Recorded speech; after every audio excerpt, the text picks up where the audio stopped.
everybody, and welcome to another episode of the Cross Country Super Podcast.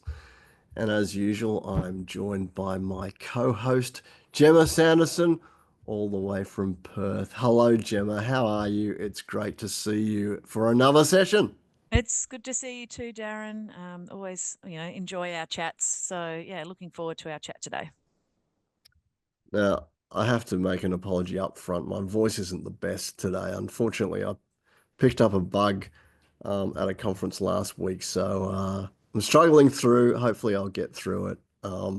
Excuse me if I have to take a drink of water somewhere along the line. I'm just laying that out up front. Well, that just means I have to do most of the talking, which is pretty standard anyway. So I'm sure we That's can. all right. I'm sure we can work our way through it, Darin. Yeah, I'm not. I'm completely not perturbed about that at all, Gemma. But the topic du jour, as people like to say, or the topic for today, is going to be the indexation coming to be applied to the transfer balance cap as of 1 July 2025. We're not going to go into the mechanics of it, but basically the CPI figure that was released in December last year um, satisfied the threshold that the next round of indexation for the transfer balance cap would be applied. So that's going to happen in 2025 or this year on the 1st of July. And of course, there's going to be a whole lot of other implications as well. But that's going to be the premise of our episode. And yes, it's going up to 2 million, isn't it, on the 1st of July, Gemma? Yeah, 2 million, and who would have thought that we would be at 2 million by now? I know the transfer balance cap started at 1.6, but that was this is the let me think about it, the eighth year of the transfer balance cap since 1 July 17, and I didn't expect it to be indexed so quickly, but those are how the numbers have flown out, and then like you said, it does have that cascading effect, obviously on the cap itself, but then that compounds or flows out to how the total super balance thresholds work for bring forward periods, and then brings to light quite a few other bits and pieces from a planning perspective, both in the lead up to 30 June 25 and then beyond. So there'll be a bit that we discuss today about how that all flows through. Well, I'm not sure the government would have predicted that we'd have this many indexations by this point in time anyway, because obviously we've seen unexpected levels of inflation that we haven't seen for decades, really, and it's unfortunately for the greater community, it's proven to be quite sticky, which obviously means that these thresholds year on year do tend to be met, Mm. and maybe a little bit quicker than anticipated. But like with any indexation, and I know that this subject gets talked about a lot when we do anticipate a rise such as this, we have to specify that it's a change to the general transfer balance cap, That's don't right. we, Yeah. Gemma?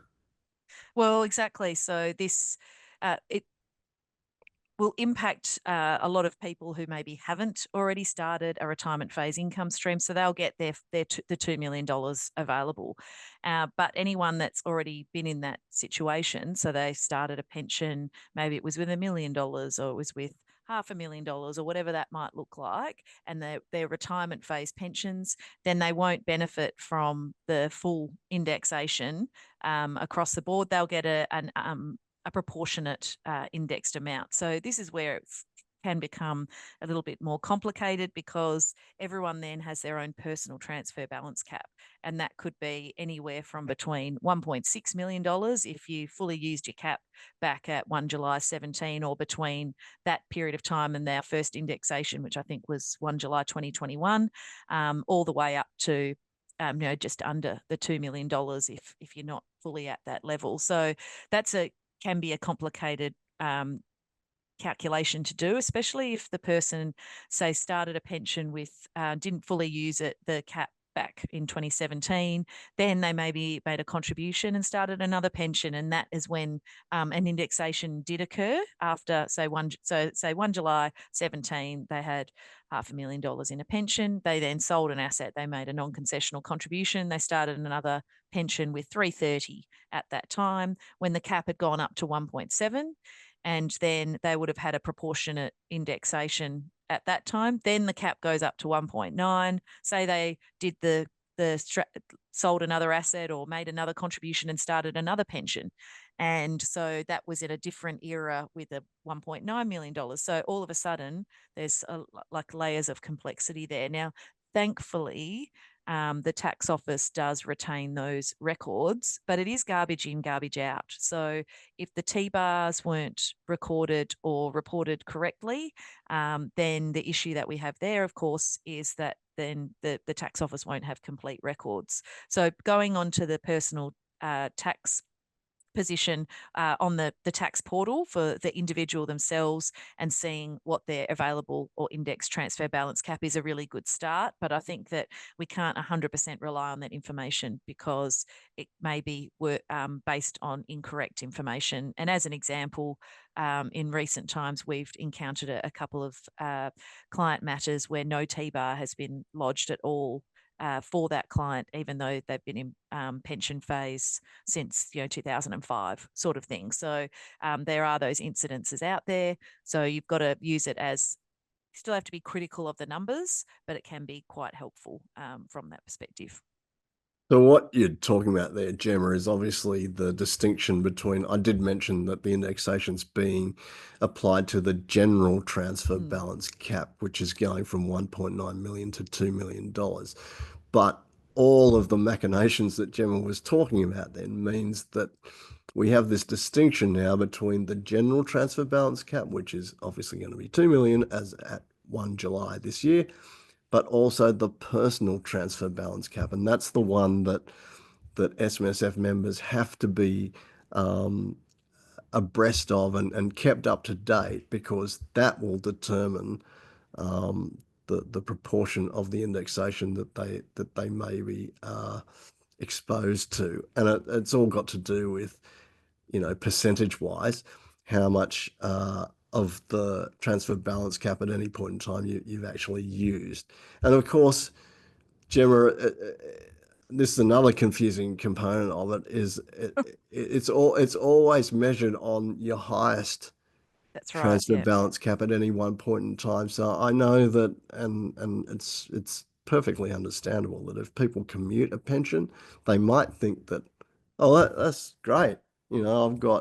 I've got more room in my transfer balance Yep. account, but it actually doesn't translate to, yeah, but that's not gonna That that's doesn't not matter. gonna buy you more room Yeah. or more access to an indexation, isn't it? And that in itself is difficult for members to get their head around. Yeah, that's right. And it is really quite confusing from that perspective.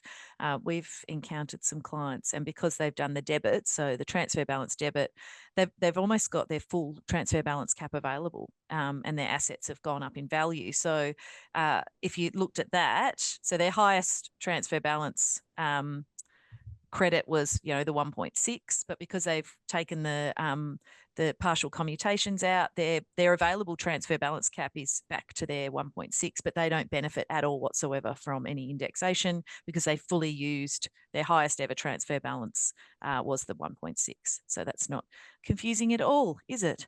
It's No, simples. not at Simples. all. And of course, for people who don't live and breathe this stuff like we do, Yeah. or as in your words, Gemma, like to nerd it up, Yeah, I love nerding up. um, It's great. it's not it's not that straightforward a concept No. to get across to them, and it's confusing. I mean, you've got to track your transfer balance account and then your personal transfer balance cap, and the two don't really marry. Yeah, that's Um, right. Obviously, it's easy not to really understand. Well, hang on, Gemma, what are you talking about? Shouldn't I just get the $100,000 and Yeah, absolutely. off we go? It's And I it's, think it's a that tough. with more and more, so the relevance of the indexation for some people, it might not be that necessarily that relevant. So if they've fully used their cap, then they've got no indexation anyway. But for some people, they might have $1 million in retirement phase, and that's it. Like they're not going to be adding to that anytime soon. They're over 75, say, so they can't do a non-concessional contribution. There's no intention to sell their house, so they're not going to have a downsizer that might come through. So they might be sitting there going, look, it doesn't impact me, whatever. But then because and we're starting to see it a little bit, that transition of wealth. So we're having people that are starting to pass away, and between spouses, all of a sudden you've got that, okay, well, Homer and Marge have got $1 million each in their super account, and Homer dies. Well, how does that impact Marge, and how does her transfer balance cap and her personal transfer balance cap, her any indexation amount that she might have, how does that flow through, with the ultimate aim of, well, how much of Homer's $1 million can we keep in super for Marge and in pension phase to get that ultimate, taxation benefit. So it is starting to have that sort of impact. And we have spoken previously about the transfer balance cap, and my views on reversionary pensions versus not. In that context, then it's poor Marge has got to consider that, right, okay, it was reversionary from Homer, perhaps. What are the transfer balance cap implications with that? Or if it's not, what are the implications there? So it's so not, can't have your blinkers on. It impacts more widely, and that also includes this, like you said, this is the general transfer balance cap. So that is a benchmark for other thresholds as well. So the upper level for total superannuation balance. So we will get to that. But often I get told, oh, well, I fully used my transfer balance cap, so I can't make any more contributions because I'd fully used that, even though Yeah. their total super balance now might be lower than that, what it was at the time. So it's trying to cut through all of that confusion, and then make sure that you can have a good chat with clients and things like that. Yeah. Speaking of, I'm just going to throw a bit of a curveball in, Do it. Gemma. It's not a really bad one, and I'm Oh, sure you're okay. going to hit it out of the park anyway. Um, just whenever this happens again, it's happened a few times that indexation has been applied, but the discussion will come up. I'm sure you might even get questions about this among your client base is, okay, Gemma, I haven't started a pension yet. Sh- but I'm looking at doing one. Should I do it now, or should I wait until the 1st of July to get that? Because then I can obviously, it can be to the value of $2 million. That discussion is going to inevitably come up, and I reckon it's another classic case of the answer is it depends. It depends, 100%. But you're right. I mean, it comes up a lot. So firstly, uh, you've got to be eligible to start a retirement phase pension is the first thing. And there is that whole thing of, okay, if it was, I start my 1.9 now, or do I wait till 1 July and start it with $2 million? And this is where you can run the numbers and sort of say, look, if you start it now, you might get X months worth of exemption on that proportion of the assets in the fund. But you're crystal ball gazing a little bit there on what the return within the account might be over that period of time. So do you assume, yep, I'm going to, well, okay, so let me take a step back. It's not necessarily over that period of time. If you're applying an actuarial percentage based on however many months you might be in pension phase for that year over the total of the fund, you may well get a benefit from that perspective. And you might start at 1.9. So this is obviously on the basis that you've got more than 1.9 in your super. You start at 1.9, and will you get the benefit of that from the perspective that, well, when it's 2 million, you're already ahead because of the way that that's flowed out. So everyone's going to have different circumstances there to have a look at, and it will depend. If you're turning 60 in April and that's when you're eligible, do you just wait anyway? If you're turning 65 and that's when you're meeting your condition of release and you're already in transition to retirement, there's other elements there that you need to be having a look at. So there certainly are some considerations there. And like you said, it depends. Now, quite helpfully, Meg Heffron, so she's an actuary and she loves her numbers and modeling and all that sort of thing. I Loves her believe spreadsheets. she loves a good spreadsheet, like we all us nerds do. And I'm pretty certain that every time she's modeled that scenario and that question out, it has been the answer that, look, you're better off starting now. When that's modeled out. Now, of course, that is, and it depends, and everyone's going to be different.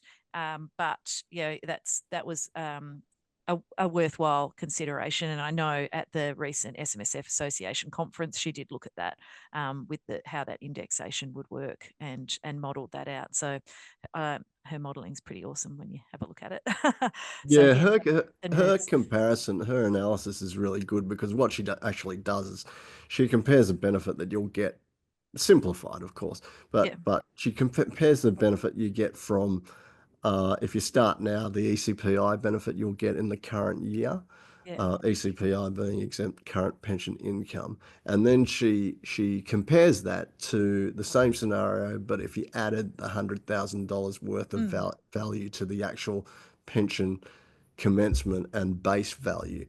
And I think in the most recent one that she did at the conference, it was something like to get the equivalent benefit, you'd have to wait 4 years, yeah, something along the line of 4 years before it the, the equalised a the bit. two Yeah, would marry up, yeah. and you'd be in the same situation. So again, I mean, it's an easy way out to say it depends, but on a lot of these scenarios, it does depend on the individual situation. I know, Gemma, you just went through a whole myriad of stuff that people need to consider before they actually make the informed decision of whether or not to start now or whether or not to wait after until 1 July to start their pension. But yeah, I mean, can you wait 4 years? Are you happy enough to wait 4 years? The point being that it's easy to look at it on the surface to say that, well, Joe, what are you talking about? Of Of course course, I'd it's go for an worthwhile. extra hundred Yeah, I thought thousand I'd. Of course, dollars. I'll wait. Yeah, What what do you think I am, an idiot? yeah. $100,000 or not? Choice is easy, isn't it? Not quite that easy. And then of course, uh, to convolute the whole situation a little bit like you were referring to a minute ago, Gemma, it's the individual's personal circumstances Mm, as to whether or not it's of benefit to them to actually claim the ECPI this year because of other events that might be happening to increase their tax bill or something like that. In which case, I mean, in simple scenarios, it's not really a, a solid measurable thing, mm, but you just know that, yeah, you've got to consider it. It's not just a matter of, no, Gemma, come on, it's $100,000. a hundred thousand Not, bucks. I'm Yeah. I'm not giving away $100,000. Well, the other thing is sometimes it's a cash flow consideration because you've got to take out your minimum, and that may, if it was this time of year, to be prorated. So it might not be a huge thing. But if you're fully invested and, you've got commitments in the fund that you need to meet, it might not be appropriate to start it this year and then have to take that minimum drawdown. So unless you started on the 1st of June and then you don't have it for the year, but then it'd be like, well, then it probably isn't worth it. You'd just wait till it's up at the 2 million. So again, there's lots of different items to consider there. Yeah, nothing easy as usual, and so many convoluted things. Yeah. You made reference to this a little bit earlier, Gemma, but of course the the new $2 million threshold will have implications also for your contribution strategies. How Yep. so, Darin? Aren't we talking about pensions? Well, yes, Yes. but this is where these thresholds get intertwined with, if it's at this level, and the total super balance obviously comes into play, and that dictates whether or not you have the ability to make any further non-concessional contributions. But take us into all of that, Gemma, and how some of that works. Well, the consideration with that is, as you've indicated, so the total super balance upper threshold is benchmarked to the general transfer balance cap. So that's for the bring forward periods. So your personal transfer balance cap might be 1.6, but if you've got if you're under 2 million, because the fund earn perhaps is what you've pulled out and spent, then you've got potentially, if you've got the money available, the opportunity to make some extra contributions into super. And that might be, look, we don't have spare cash lying around or spare assets lying around, we might flick into super. Well, is that an opportunity to do a withdrawal and recontribution strategy? So there's other elements there. So with that a lot of people, again, misunderstand that the general transfer balance cap is that benchmark, and that's really where that ends. So in the current year, we've got our non-concessional cap of 120,000. That is not changing in the new financial year. So those figures also came out, and so it's going to be 30,000 as the concessional cap, 120 for the single year non-concessional, 240 for the 2-year, and 360 for the 3-year. And then that cascades down with how those caps work. So the upper cap is 2 million. If you've got more than 2 million as your total superannuation balance at 30 June 2025, then you've got no available non-concessional cap. Then it goes from 1.88 to 2. So if you've got between that threshold, then you can use the single year 120. If it's 1.76 to 1.88, you can use your 240. And if you've got less than 1.76, make sure I got these thresholds right, then you've got your 360 available. Now, in the current year, with 1.9 being your upper, then it's 1.78 where you've got your 120. So that's at 30 June 2024. If you're between 1.78 and 1.9, you can do your 120. Between 1.66 and 1.78, you can do your 240. And if you've got less than 1.66, you can do your 360. Now, all of that is also subject to what your contribution history is. So you can't just be like, oh, sweet, next year I'm going to have less than 1.76. Boom, I'll put in 360. Well, hang on, Jemma. You used your bring forward period in the 24-25 year or in the 23-24 year, you've still got a year to go. So you can't then kick in that extra amount. So just to also be mindful of all of that. But then, and I know that we've spoken about this in other podcasts, is which bring forward period might have applied to you historically, and therefore does your bring forward period reset at 1 July 2025? Because it could have been that you triggered a 2-year period rather than a 3-year period back when, because it's not the contribution that triggers the bring forward period, it's the threshold that you have available to you. So if in the 23-24 year you put in between and back then, God, now I'm testing myself, it was 1.68. So if you had, it was 1.68 to 1.79. So if that was where your total super balance threshold was, and you put in 300,000, then you hadn't triggered a 3-year period. You triggered it. It was 2 years that was available to you. So you would have had an excess at that time. But then at 1 July 25, that threshold would very nicely reset. And so then you could have a look at what those opportunities were. So just to be clear on that too, is the thresholds determine what your non-concessional cap is. And if you go over that cap, it's not a breach of any super provisions or any tax provisions. There's a measure in place that says, right, Jemma, you've gone over your cap by 100 grand. You know, this is how we deal with it. The default position is that is released from super. There's a associated earnings amount that is attributed to that, my $100,000 excess. That is the general interest charge rate. It's currently sitting at about 11.2%. So it's hefty compared to what my assets might be actually returning for the year. So that associated earnings gets calculated from 1 July of the year of the excess until the tax office tells me to deal with it, which will always be across basically over 2 financial years. So you can imagine that associated earnings can tick up to be not an unreasonable number. I then pay tax on the associated earnings at my marginal rate with a 15% offset. And the raw excess in this scenario, I've used 100,000 plus 85% of the associated earnings gets basically kicked out of super. Now that's the default position.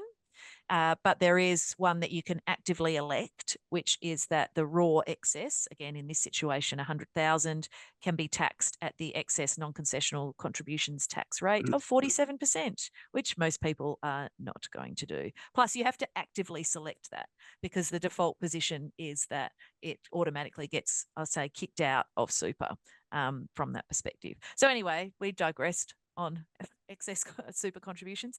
No, So that, yeah, that how that is going to flow through.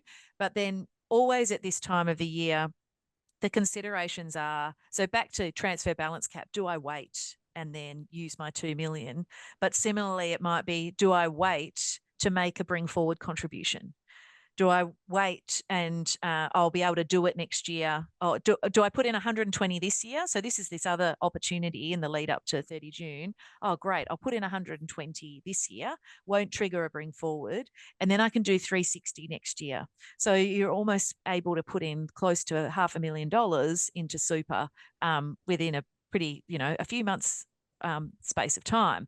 However, you've got to be really careful with that because if you put in 120, depending on how your assets might perform in the lead up to 30 June, you may be unable to put in 360 if because it's a year.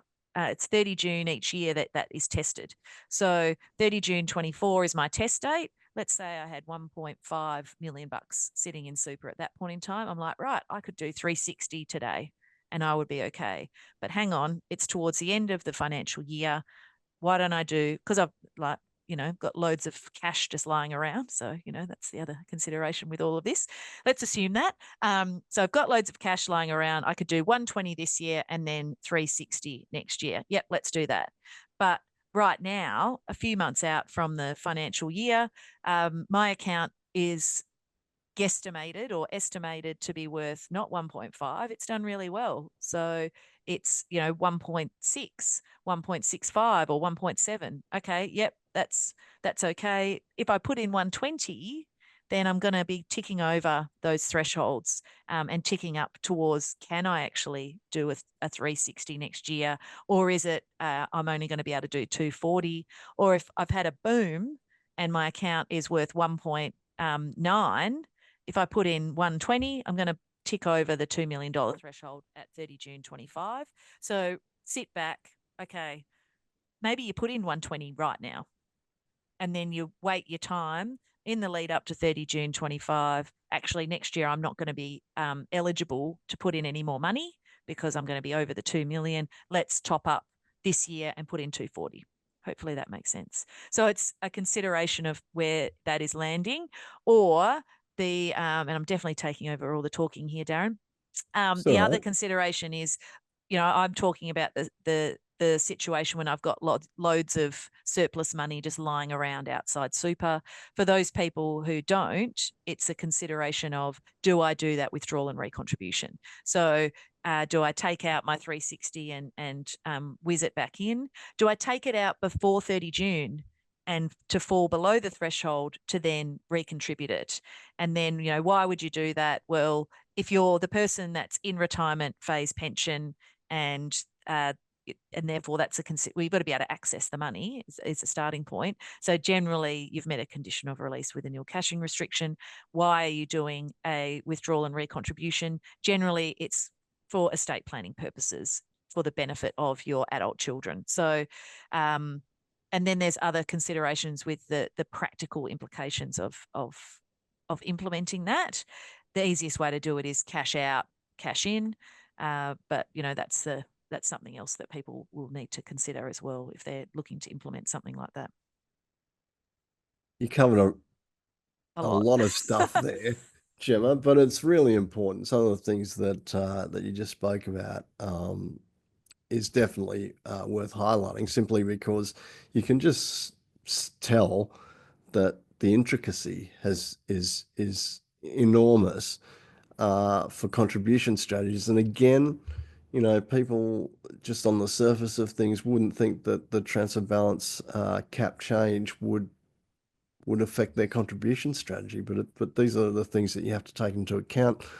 The release of the excess, again, That's mainly because if you've exceeded your total super balance of at this point 1.9 million bucks and you weren't eligible to make a contribution, it basically means that you as the trustee weren't allowed to actually accept that contribution, weren't you? So that's why it has to be treated differently. Or, Well, so that used to be the main thing was so there were provisions in the SIS regulation 7.04 that talks about acceptance of contributions. And there was always, so back, and now I'm going to show my age here, back in 2007, when the simpler super reforms came in, and that's when pension payments over 60 became tax free and the contribution caps kicked in back in the day. Then there was this provision that if you went over, so if you were over 65 and didn't meet a work test, then the trustee couldn't accept the contribution. yeah, Um, if it was a single one-off contribution was more than your cap, then they couldn't accept the contribution as well. But all those provisions changed when they increased the bring forward up to age 75, as well as changing the work test from being a yeah. SIS requirement to being a tax requirement in order to claim a tax deduction.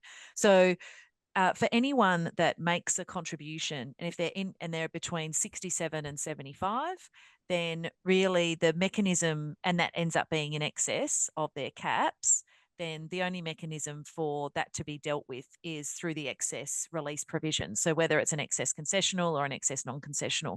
And it's just a timing thing. So when the trustee could reject a contribution, then they could return that. Well, they actually were required to return that within 30 days of being aware. And but under these other provisions, which is now a tax, the consideration under tax is that you can't release. It can't be, oh bugger, I put the money in.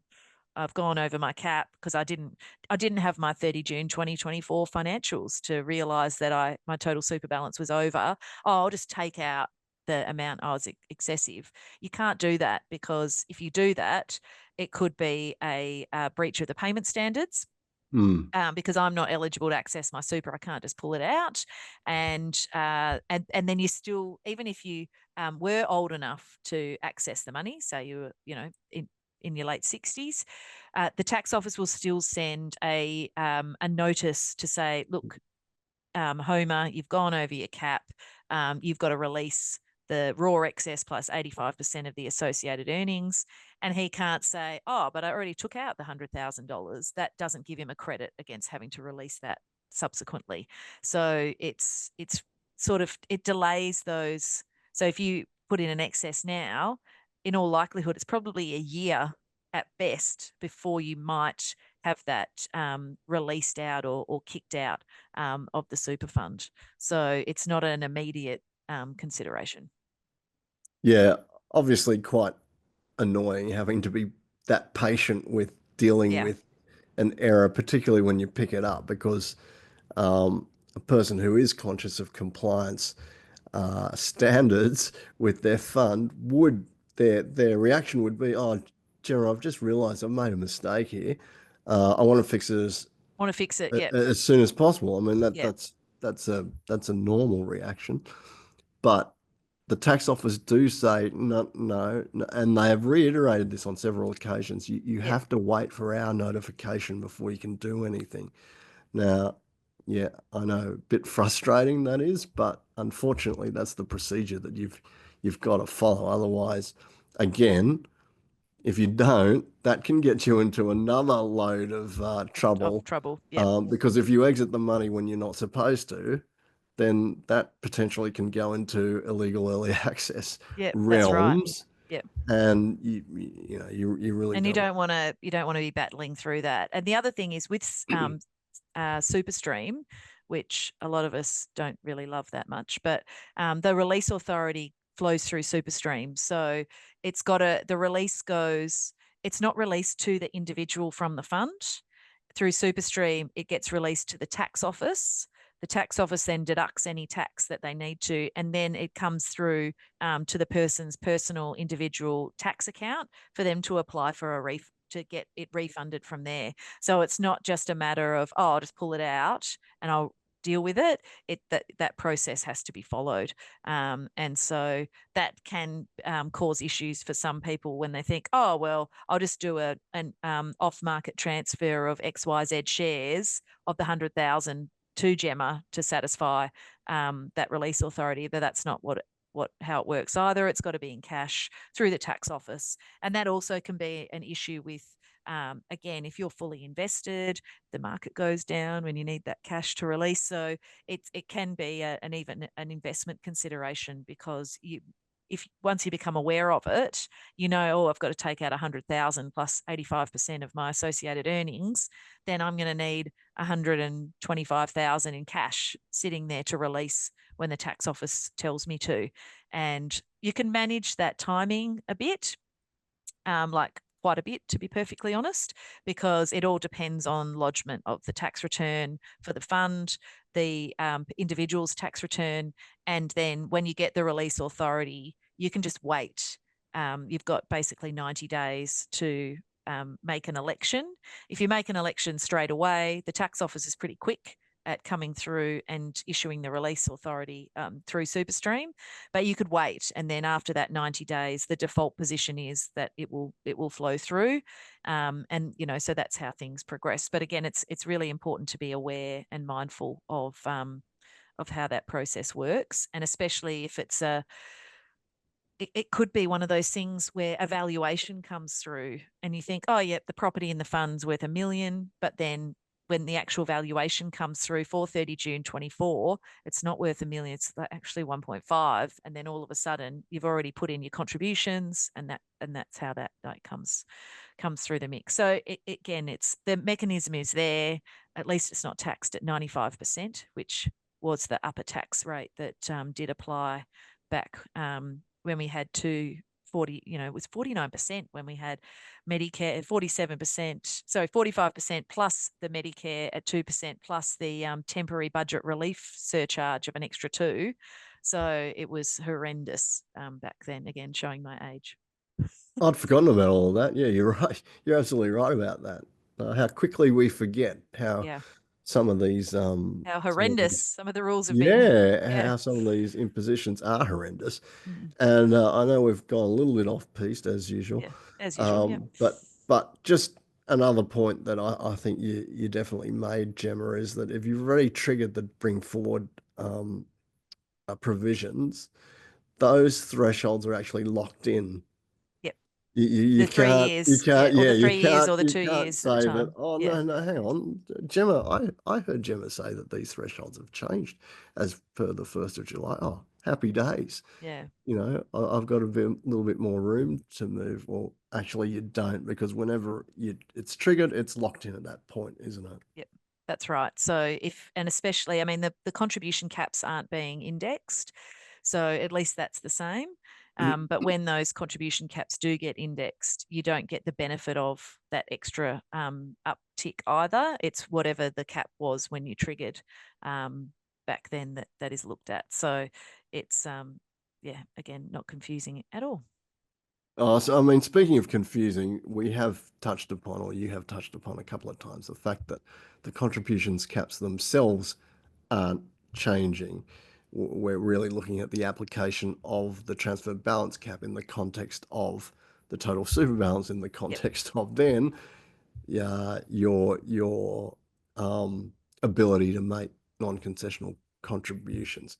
But for the uninitiated out there, you might be thinking, well, hang on a minute, well, how come this one's moving and that one isn't? It's because the contributions caps are linked to a different measure. Yeah. The total, the transfer balance cap indexation is linked to the CPI figures, and of course that's affected by inflation. The contributions caps, if they're ever going to be indexed, they're measured by a watty, aren't they? Yeah. Yeah. A watty. Is that I always get them average? around the wrong way, whether one's CPI and one's a watty. But the other thing with that is we're working off such a much lower base with the contribution cap. So the transfer balance cap was at 1.9 a couple of years ago. And so it's not that surprising really that it's ticked over the 2 million, whereas all the contribution, the non-concessional cap is links to the concessional cap. And so we in $2,500 increments. So we didn't quite get there from that perspective. So I'm not, I mean, I remember again pre-2007 when the contribution limits were all indexed at a wattie, and it was the most random numbers. So I still remember when the upper threshold for if you were over 50 was $105,113. And so that was what you could contribute and claim a tax deduction for. So that was in the 2006, 2007 year. So it would be indexed, and just whatever the number was, that's what it was. So it's a bit like, there's plenty of, so the super guarantee maximum deductible contribution base, I'll call them random number, because it's just whatever it happens to be indexed to. And there's other ones, like that. Whereas when they changed those rules, they made the indexation only in increments of, $100,000. I think the concessional cap originally was in $5,000 increments. Then that got moved back down to 2,500. Yeah, Transfer it did. balance cap in 100,000s. All of those sorts of things. Now, this one always gets me. A wattie is average weekly ordinary times earning. Is that Yep. correct? And We other people could be referred to as AWOT. AWOT. Yeah, I've heard I haven't heard AWOT. Yeah, people talk about AWOT. yeah, But we love an acronym in this yeah. We love a industry, good don't we? acronym. I mean, come on. But just in case you're wondering, what are they talking about a wattie? That's what Yeah. it actually stands for. Now I'm going to Um, digress here because we always do, and because we were talking about wicked acronyms. So the transfer balance cap also impacts another threshold in the new year, and that is the CDBIS income threshold. And you're thinking, what on earth is that? So that's the capped defined benefit income stream threshold. So that's how much someone can receive from basically a capped defined benefit income stream, which is your legacy pensions, your market linked pensions, complying lifetimes. And that is 16. So it's the transfer balance cap divided by 16. So back when the transfer balance cap started, it was $100,000 a year. And at the moment, it's about $118,750. Next financial year, it's 125. So that means you can receive up to 125,000 of income from your cap defined benefit income stream, and that's tax free. Any amount above that, 50% is taxable at your marginal tax rate. Now, with the legacy pension amnesty that's coming through, my expectation is that a lot of people will restructure their accounts because they can. But for those that don't or haven't got around to it as yet, then next year that it's 125,000 will be what that looks like. So that's a great acronym, isn't it, Darin? oh, that one really is a mouthful. I mean, Yeah, try saying that 100 times quickly. yeah. No thanks. Absolutely impossible, I would Yep, say. yep. But That's right. again, it just illustrates how many flow-on effects and how many other elements of the system that you have to take into account when there's one change. And again, on the surface, you might just think that, oh yeah, it's a pretty simple change, Yeah, whatever. But whatevs. Yep. it's got so many different implications, obviously. And just getting back to the Awati thing, Yep. and I might say that you heard this first. I was listening to a webinar the other day where they're expecting maybe next year there will be indexation to the concessional contributions cap. That wouldn't So really surprise me. It was a couple of years ago, I think, where it we didn't get enough to tick us over for the relevant threshold at, and I can't remember if it was transfer balance cap or not, but then the subsequent quarter we would have ticked over. And so everyone was like, look, the next quarter is going to have to be negative to the tune of whatever, yeah, in order for it not to be indexed. So it was yeah, really the almost 2 quarters after the figure was used, we were already going to be ticking over. And I feel like that might have been actually the $1.9 million transfer balance cap indexation. yeah, Anyway, I think it was. I um, think it was. yeah. So usually if you might have been just under for that to be indexed, and that flowing through. But then, the concessional cap, it flows through to the non-concessional cap, because the non-concessional cap is 4 times Yeah. the concessional cap. But the other thing that flows through to for the consideration of tax planning. So the concessional cap will be $30,000 next year. This was the first year that it was 30, and then it was 27 and a half for 3 years. Is that right? Yeah, 3 years, and then 25 prior to them. So that's helpful from that perspective. But for those people that might be eligible for the carry forward concessional, that also has an impact, because next year will be the first year that we can drop off. No, this is the second year that we drop one off, because we're Yeah. taking up a new one, because the carry forward concessional applies to the current year and the previous 5. So in the current year of 24-25 and the previous 5, this was sort of the first year that we did like drop one off. So then we're going to be dropping off another one in the future. Now, because the cap next year is 30, and we'll have 30, 30, and then 3 27 and a halves and 25, then it was 162,500 that someone could contribute to super this financial year and claim a tax deduction if they had no concessional contribution history over that period. And next year it's going to go up to 167 and a half, because of the way those caps work through. So that's a really great provision for a lot of people. And it's, the assessment for that in using that this year is not that dissimilar to what I was talking about before, is how is your super performing? If you were under $500,000 at 30 June 24, is this the year that you use it? Because next year you're going to be over just through the way that your assets have performed. Do you want to manage that? Because next year is when you want to use your cap. So do you split your contributions that you made this year with your spouse? Although if you made your contributions this year, then you won't have that much of that cap available next year. But anyway, so that's another planning consideration for some people as well, because that $500,000 total super balance threshold is not indexed. So that's one of those fun ones that doesn't get the indexation. Yeah.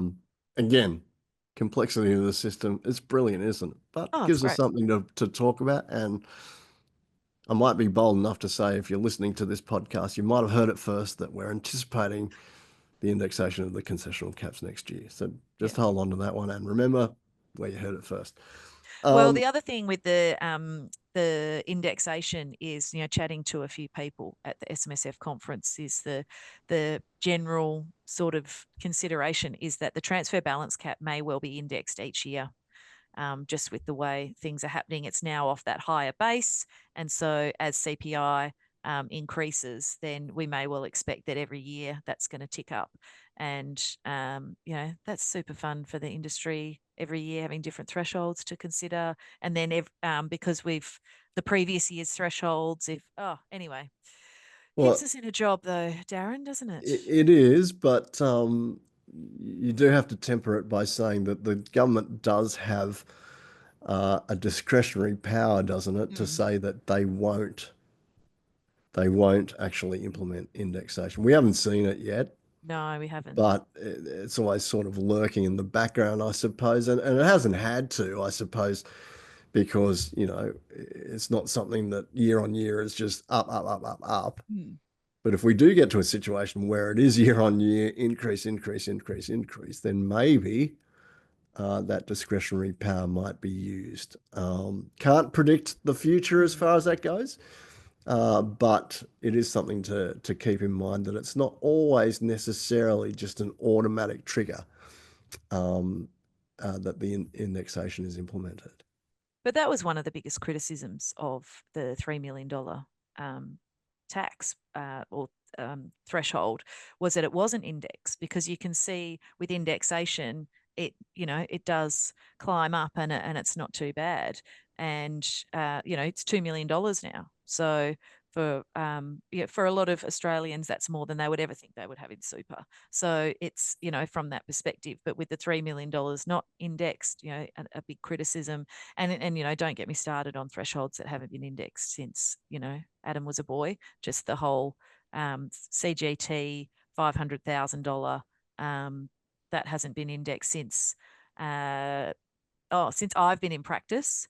and the maximum net asset value threshold, which is currently $6 million for eligibility for the CGT provisions, small business provisions, that was indexed in 2007 from 5 million to 6 million. And so, that's just pretty outrageous when you think about how that has flowed through. So anyway.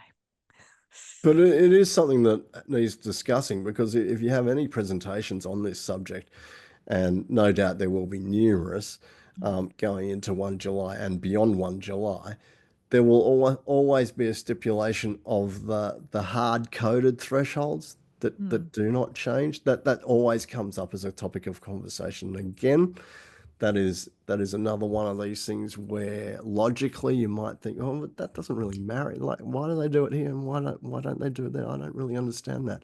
Well, that's a quirk of the system, and perhaps an illustration that the macro picture isn't always looked upon when certain policies are implemented. But if we're talking about still contributions in this Yeah. context, Yeah. yeah, but just the last couple of things, obviously the shift does affect co-contributions and spouse contribution tax Yep. offset too.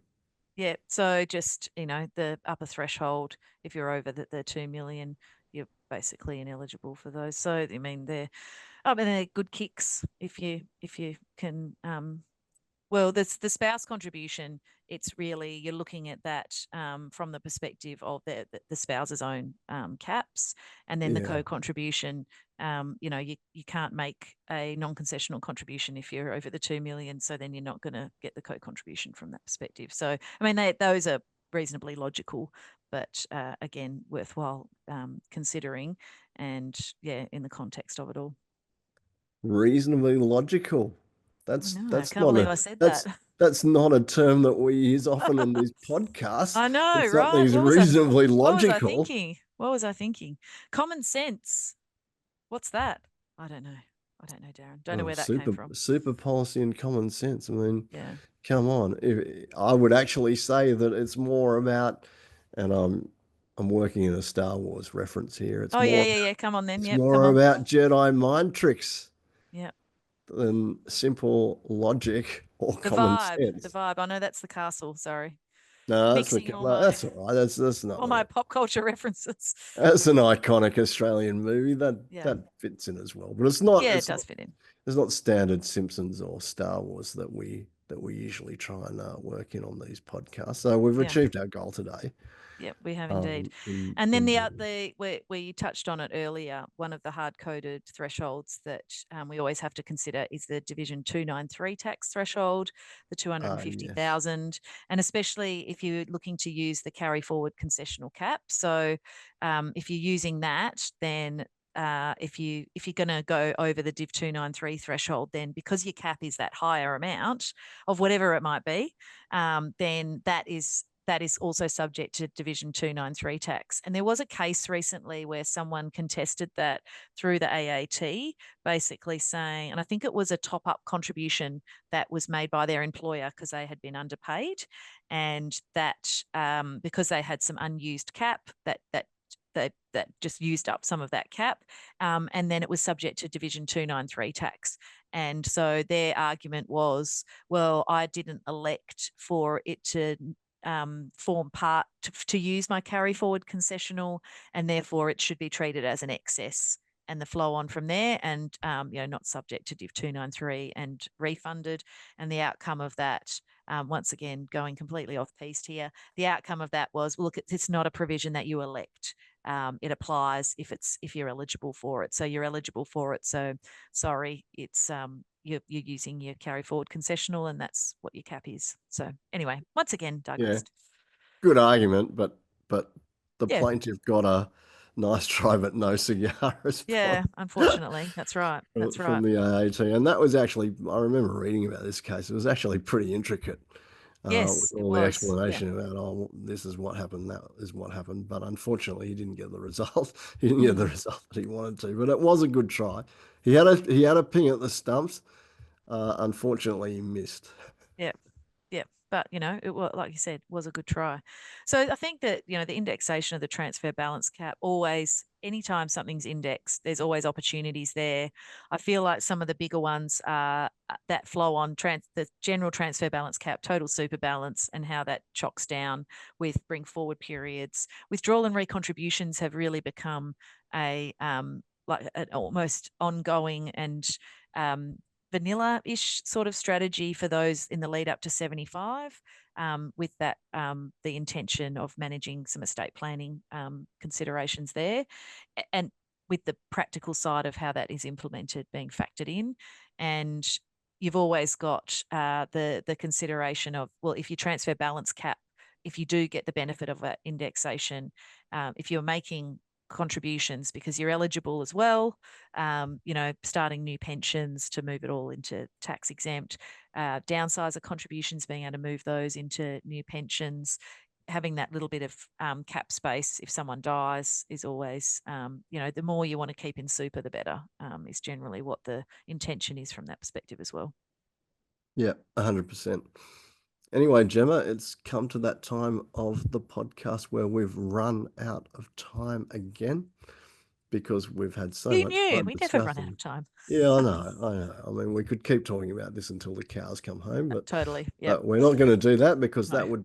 that would ruin all the extra content we've got for Yeah. upcoming episodes Upcoming. Exciting. Exciting. of the cross country podcast. So, look, again, thanks, Gemma, for your time today. The discussion's been really good. It was great to see you at the recent SMSF Association conference.